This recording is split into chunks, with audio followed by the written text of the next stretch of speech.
बिस्मिल्लाहिर्रहमानिर्रहीम। अस्सलाम वालेकुम dear students, myself Manan Ali Riaz and I am here to teach you ICS class first year computer. तो आइए आज का जो हमारा पहला चैप्टर है उसकी तरफ चलते हैं, बेसिक्स ऑफ इंफॉर्मेशन टेक्नोलॉजी। तो बेसिक्स ऑफ इंफॉर्मेशन टेक्नोलॉजी का जो फर्स्ट टॉपिक है हमारे पास उसको देखेंगे। उससे पहले हम थोड़ा कंप्यूटर की हिस्ट्री के बारे में डिस्कस करते हैं कि कंप्यूटर की क्या हिस्ट्री है। कंप्यूटर वर्ड जो है ये निकला था कंप्यूट वर्ड से, जो कि एक लैटिन वर्ड था, यानी ग्रीक लैंग्वेज का लफ्ज था। तो इसके मीनिंग क्या है? कंप्यूटर के मीनिंग थे कैलकुलेट या काउंट। यानी इसका मतलब था कि जो फर्स्ट कंप्यूटर इन्वेंट किया था उसका जो पर्पस था वो था कैलकुलेशन, यानी इसकी मदद से हम हिसाब किताब करवाना चाह रहे थे। इसके प्रीवियस अगर हम देखें तो हिसाब किताब जो लोग करते थे वो पत्थरों की मदद से करते थे, या कुछ और वेज लकड़ियां इकट्ठी करके या फिर बोन्स हड्डियों को लेके हिसाब किताब किया करते थे। लेकिन चार्ल्स बेबिज ने जो है एक मशीन बनाई जिसको उसने नाम दिया कंप्यूटर, और ये काम इससे क्या करवाना चाह रहे थे? कैलकुलेशन का काम इससे करवाना चाह रहे थे। और ये मशीन कब बनाई थी? 1822 में इसको पहली दफा इन्वेंट किया गया था, इसके ऊपर काम करना स्टार्ट किया गया था। तो इसके बाद ये जो फर्स्ट कंप्यूटर था हमारे पास ये था हमारा मैकेनिकल कंप्यूटर, यानी इसमें कुछ लीवर्स गियर्स वगैरह काम कर रहे थे, यानी मैकेनिकली वो वर्क कर रहे थे। मे बी उस दौर के अंदर हमारे पास इलेक्ट्रिसिटी ना हो तो इससे जो काम करवाया जा रहा था वो फिजिकली मैकेनिकली, यानी कि जो हम उसके अंदर लीवर्स गियर्स लगे हुए थे उनको मूव करवा के कैलकुलेशन का काम करवाया जा रहा था। लेकिन डे बाय डे जब जब इजादात होती गई, इन्वेंशन होती गई, तो इसको मजीद मॉडिफाई किया गया। बहुत सारी ऑर्गेनाइजेशंस ने इसके ऊपर काम किया। तो इसके बाद फर्स्ट जनरेशन जो आई हमारे पास कंप्यूटर की, यानी इलेक्ट्रॉनिक कंप्यूटर जो आज भी हम इस्तेमाल कर रहे हैं, तो उसकी जो फर्स्ट जनरेशन आई उसमें वैक्यूम ट्यूब लगी हुई थी। सो वैक्यूम ट्यूब लगी हुई थी इसके अंदर। ये बहुत साइज में बहुत बड़े कंप्यूटर होते थे और इसको यूज करने के लिए काफी ज्यादा इलेक्ट्रिसिटी की भी जरूरत होती थी, काफी साइज में बड़े होते थे। लेकिन ये कब से लेके कब तक चले? 1942 से लेके 1955 तक ये मार्केट में रहे। उसके बाद कंप्यूटर की सेकंड जनरेशन मार्केट में आई। सो जो सेकंड जनरेशन आई कंप्यूटर की, इसके अंदर वैक्यूम ट्यूब की जगह ट्रांजिस्टर्स लगा दिए गए। अब ट्रांजिस्टर्स जो थे ये साइज में कुछ कम हो गए, इलेक्ट्रिसिटी कम कंज्यूम करने लगे, साइज में भी छोटे हो गए, तो इसको स्पेस भी कम चाहिए थी। लेकिन ये कब से लेके कब तक जो है वो मार्केट में रहे? 1955 से लेके 1964 तक ये मार्केट में रहे। इसके बाद मजीद इसके ऊपर काम हुआ, इसी कंप्यूटर के ऊपर इसमें मजीद एडिशन की गई तो मार्केट में थर्ड जनरेशन को ले आई। तो जो थर्ड जनरेशन थी इसमें ट्रांजिस्टर की जगह उन्होंने आईसी लगा दिए, यानी आईसी मीन इंटीग्रेटेड सर्किट लगा दिए। अब ये 1964 से लेके 1975 तक मार्केट में रहे। तो फर्दर हमारे पास मार्केट में जो फोर्थ जनरेशन आई, थर्ड जनरेशन में इंटीग्रेटेड सर्किट लगे हुए थे। तो फोर्थ जनरेशन आई कंप्यूटर की, तो इंटीग्रेटेड यानी आईसी की जगह उन्होंने माइक्रो प्रोसेसर को लगा दिया, यानी कि इसके अंदर माइक्रो प्रोसेसर को मदरबोर्ड के अंदर फिट कर दिया। सो ये आपका मार्केट में रहा 1975 से स्टार्ट हुआ और अभी भी ये मार्केट में प्रेजेंट है। इसका मतलब हम माइक्रो प्रोसेसर को आज भी यूज कर रहे हैं। माइक्रो मीन साइज में बहुत छोटे हो गए, एनर्जी को बहुत ज्यादा कम कंज्यूम करने लगे, हीट जो एग्जॉस्ट करते थे वो बहुत कम करने लगे। सो इसके बाद फर्दर अभी मार्केट में हमारे पास ये प्रेजेंट तो है, लेकिन नई जनरेशन के ऊपर काम किया जा रहा है। तो वो है जी हमारे पास fifth generation. So fifth generation में क्या काम कर रहे हैं? एआई को लगाने की कोशिश की जा रही है, बल्कि मार्केट में कुछ हद तक एआई जो है वो आ भी चुका है हमारे पास। तो एआई जो है आर्टिफिशियल इंटेलिजेंस, तो आर्टिफिशियल इंटेलिजेंस के ऊपर काम किया जा रहा है। फिफ्थ जनरेशन ऑफ कंप्यूटर, यानी ये फिफ्थ जनरेशन होगी हमारे पास कंप्यूटर की। तो ये जो हमने 5 जनरेशन देखी है कंप्यूटर की, थोड़ी हिस्ट्री को हमने डिस्कस की है। इसके ऊपर वैसे तो बहुत डिटेल में लेक्चर है, लेकिन वो अलग से एक वीडियो रिकॉर्ड करेंगे, सो हमारा लेक्चर लेंथी हो जाएगा। सो आते हैं हम आज के अपने पहले टॉपिक की तरफ। सो हमारा पहला जो टॉपिक है वो है जी डाटा। सो डाटा क्या होता है? सबसे पहले हम डाटा को डिस्कस करेंगे। Data is collection of raw facts and figures, यानी डाटा जो है ये कलेक्शन होती है कुछ रॉ फैक्ट्स और फिगर्स की।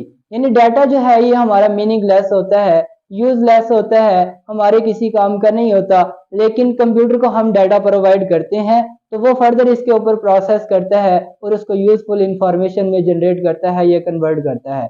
तो डाटा की क्या एग्जांपल है, लाइक मैं कहता हूँ 2+2। सो अब ये मेरे किसी काम का नहीं है, लेकिन मुझे इसका आंसर चाहिए। सो आंसर लेने के लिए ये मैं प्रोवाइड करूंगा कंप्यूटर को। अब जब मैं इसको कंप्यूटर को प्रोवाइड करूंगा तो कंप्यूटर इसके ऊपर प्रोसेस करेगा और मुझे आंसर करेगा 4। सो ये मैं डाटा प्रोवाइड कर रहा था कंप्यूटर को और कंप्यूटर ने मुझे उसका आंसर किया है 4। सो डाटा हमारे किसी काम का नहीं होता। डाटा मैंने पहले ही बताया कि मीनिंगलेस होता है, यूजलेस होता है। डाटा में क्या क्या शामिल हो सकता है, डाटा जो है ये हमारा कंसिस्ट होता है, नंबर्स हो सकते हैं, कुछ करेक्टर्स हो सकते हैं, सिंबल्स हो सकते हैं, या पिक्चर्स, वीडियोस या अदर कोई भी ऐसा डाटा जो कंप्यूटर के अंदर हम स्टोर कर सकते हैं, कंप्यूटर में इंटर हम कर सकते हैं, वो डाटा कहलाता है।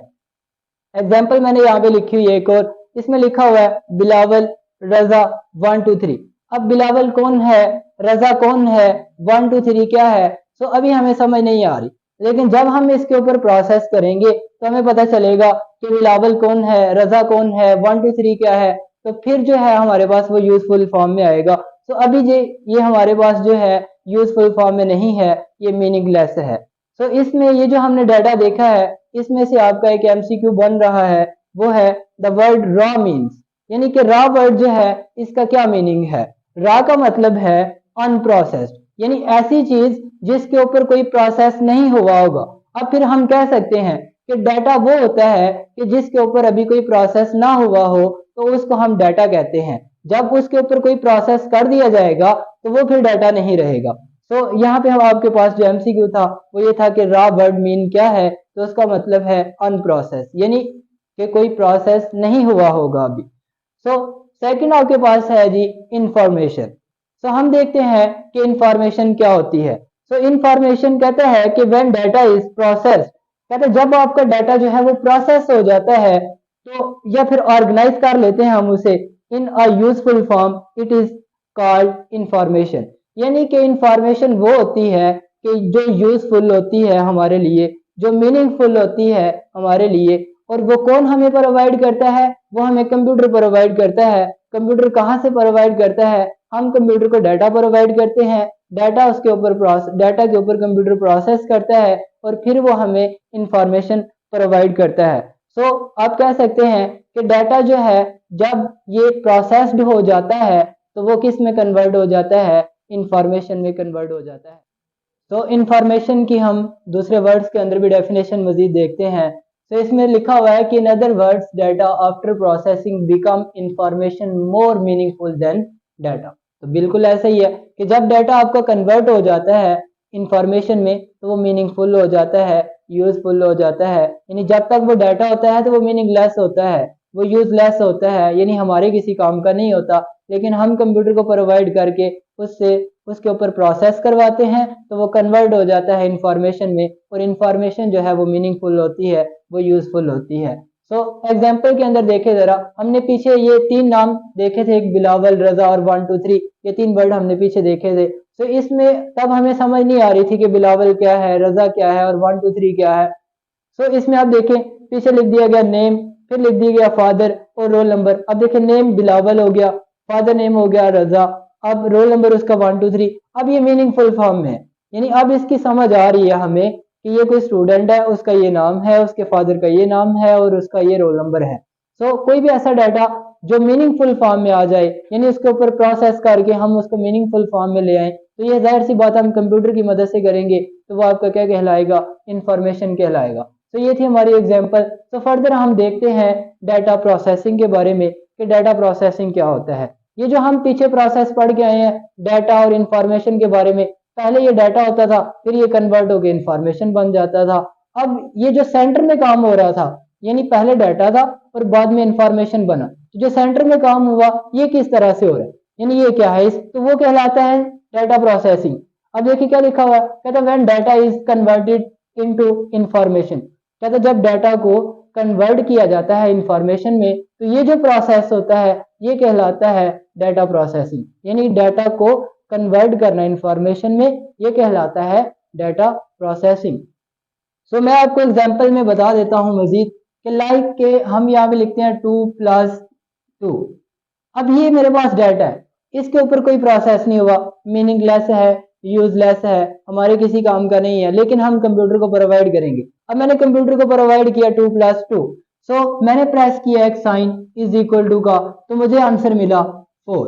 अब पहले ये डाटा था, इस इज इक्वल टू के साइन को प्रेस करने के बाद ये बन गया इंफॉर्मेशन।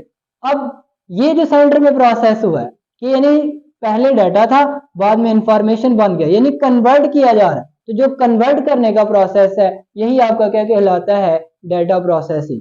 अब इसमें क्या करता है सिस्टम, किस तरह से कैसे एक्सेप्ट करता है और कैसे वो क्या कर रहा होता है, यानी कैसे कन्वर्ट करता है। कहता है सिस्टम जो है वो एक्सेप्ट करता है डाटा को, यानी कंप्यूटर जो है वो डाटा को लेता है, फिर उसको मैनिपुलेट करता है, it in a useful and meaningful form is called data processing. यानी डाटा प्रोसेसिंग जो है वो क्या करता है, डाटा लेता है और उसे कन्वर्ट कर देता है मीनिंगफुल फॉर्म में, यूजफुल फॉर्म में, यानी इंफॉर्मेशन में। तो यही आपका क्या कहलाता है, डाटा प्रोसेसिंग। इसका दूसरा नाम भी है, यानी इसको हम किस नाम से भी जानते हैं, हम इसको कंप्यूटिंग के नाम से भी जानते हैं। आपसे पूछा जा सकता है कि data processing is also known as, तो आप बताएंगे कंप्यूटिंग, या पूछा जाए computing is also known as, तो आप बताएंगे डाटा प्रोसेसिंग। अब डाटा कंप्यूटिंग क्या होता है, मैं अगेन आपको बता दूं कि कंप्यूटिंग कोई भी ऐसा काम जो हम कंप्यूटर की मदद से करवाएंगे, तो जाहिर सी बात है हम जो कंप्यूटर को इनपुट प्रोवाइड करेंगे वो डाटा होगा। सो डाटा को वो फर्दर प्रोसेस करेगा और उसे कन्वर्ट कर देगा इंफॉर्मेशन में। कोई भी काम जो हम कंप्यूटर की मदद से करवाएंगे उसको डाटा प्रोवाइड करके वो आपको कंप्यूटिंग कहलाएगा। सो उम्मीद है आज का लेक्चर आपको समझ आ गया होगा। मिलते हैं अगले लेक्चर में।